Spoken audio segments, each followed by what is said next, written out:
And before we go today, time for some reaction from a Chinese cartoonist to claims and counterclaims about China that have been made during the US presidential elections so far.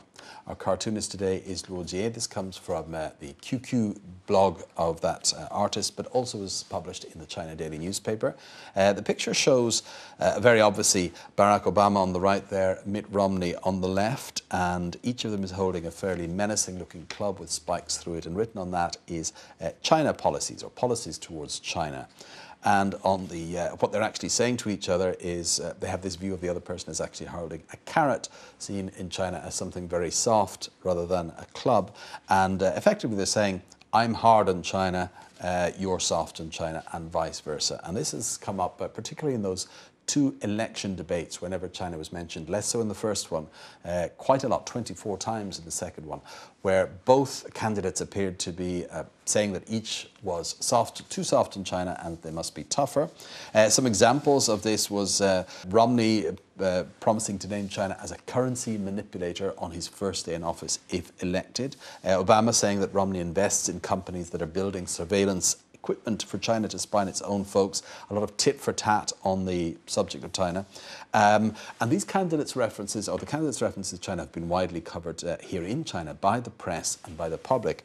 Surprisingly, both informally online and from the media, even the official organs like the People's Daily, the take is fairly relaxed, and many seem to believe that actually this is play acting which they've become to expect during the US elections. The candidates are really just getting at each other, and China happens to be sort of a fairly convenient whipping boy.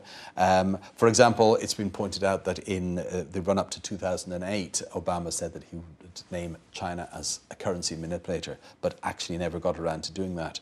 And a poll in a newspaper from Hong Kong, the South China Morning Post, actually asked, do Obama and Romney's harsh tones against China really mean cooling ties in the future? And the people answering that poll came up with the result that 83% said no. They didn't really believe that this would have any real effect, that it was just political showboating. And finally, Foreign Policy magazine from the US side quoted the former US ambassador to China, John Huntsman, as saying that I think China bashing has happened for so long that the Chinese people have grown to expect it during the election season, and don't really take it that seriously and see it for what it is, the candidates against each other rather than that strongly seriously against China. Well, that is the take of our cartoonist, Luo Jie, to that political grandstanding on China between the two candidates in the current elections. And of course, we'll probably see more of that as we